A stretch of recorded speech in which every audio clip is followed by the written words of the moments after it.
Have you ever stared into the dark, still waters of a deep lake, and felt the eerie sense that something might be lurking beneath? Deep in the Scottish Highlands, nestled among ancient hills and shrouded in mist, lies a body of water that has captivated imaginations for centuries. Loch Ness.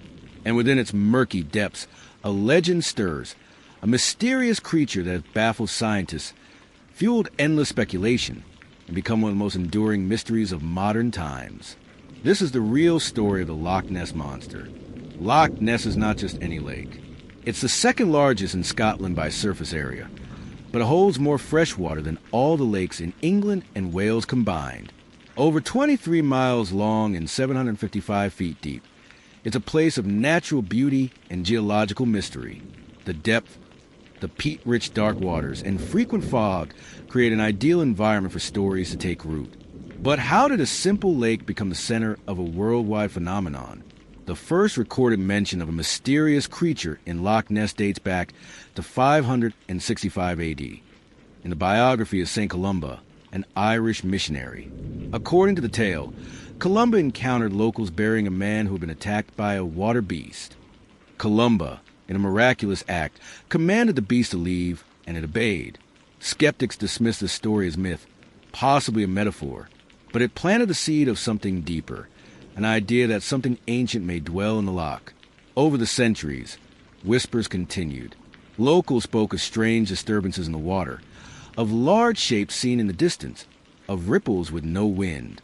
But it wasn't until the 20th century that Nessie, as she came to be known, exploded into the global consciousness. In 1933, a new road was constructed along Loch Ness, providing unprecedented views of the water. That same year, a couple claimed to have seen an enormous animal crossing the road in front of their car and entering the loch. Their story made headlines. From there, the floodgates opened. Newspapers dubbed it the Loch Ness Monster. The press frenzy gave rise to dozens of new sightings. Tourists and monster hunters began descending on the lake, cameras in hand. Then in 1934, the most famous image of all emerged, the surgeon's photograph. It showed a serpent-like head and neck rising from the water. The photo appeared to confirm what many had suspected. There really was something in the loch.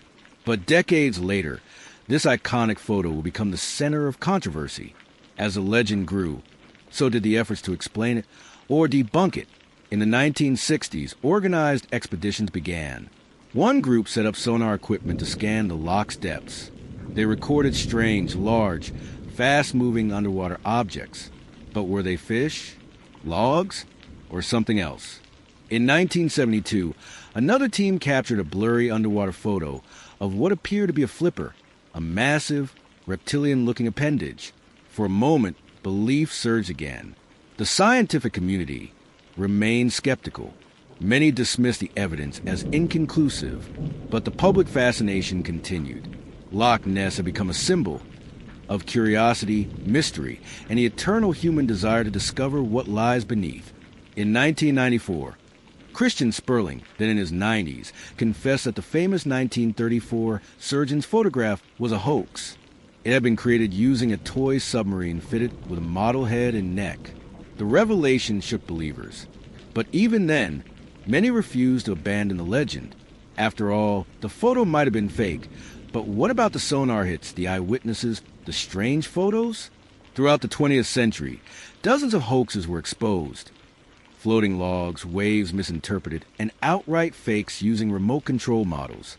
Yet the core mystery refused to die. In the digital age, sightings haven't slowed.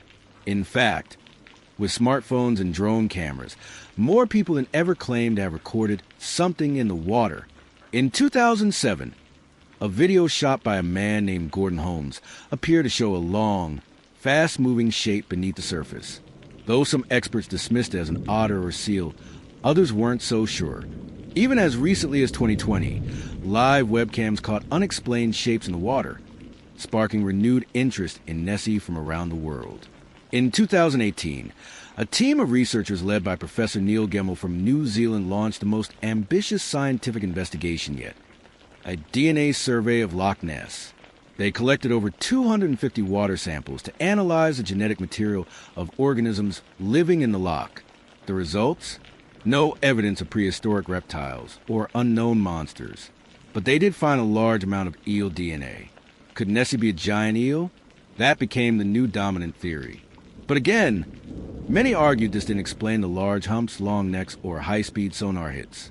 Giant eels might explain some sightings, but certainly not all. So why does the Loch Ness Monster endure? Part of the answer lies in the psychology of belief. Humans are natural storytellers. We seek patterns, meaning, and mystery. Loch Ness offers all three. Add to that the power of suggestion, media influence, and even pareidolia, the brain's tendency to see familiar shapes in random patterns. And it's easy to see how a wave becomes a monster. And then there's the economic factor. Nessie is worth millions in tourism to the region. From cartoons to horror films, Nessie has become a cultural icon. She's appeared in documentaries, children's books, theme park rides. Even as a playful emoji, the Loch Ness Monster is more than a cryptid. She's a global brand. Yet, amid all the commercialism, there's still a strange respect for the mystery. Visitors come not just for Nessie, but for the chance to believe in something unbelievable. Nessie isn't alone. Across the world, lake monsters abound. From Agapogo in Canada to Champ in Lake Champlain, people report similar creatures. Are these coincidences or evidence of a deeper global myth? Some researchers believe these legends tap into collective cultural archetypes, much like dragons or sea serpents, symbols that predate modern storytelling. So, what is the Loch Ness Monster, if anything at all? Here are the leading theories. A surviving plesiosaur. Fascinating, but highly unlikely due to climate, food supply, and fossil evidence. Giant eels. Scientifically plausible and backed by DNA evidence. Floating logs or wave patterns. Many sightings to be explained this way. Hoaxes. Undoubtedly some reports were faked. Psychological phenomena. Our brains see what they want to see. Unknown species. Still unproven, but always a possibility. Maybe the truth doesn't lie in a creature beneath the waves, but in what Loch Ness represents. A longing for mystery in an age of explanation. In a world dominated by science and certainty, the Loch Ness Monster reminds us there's still shadows where wonder can grow. And sometimes, that's all we really need. If you enjoyed this journey into the mystery of Loch Ness, don't forget to like, subscribe, and hit the notification bell.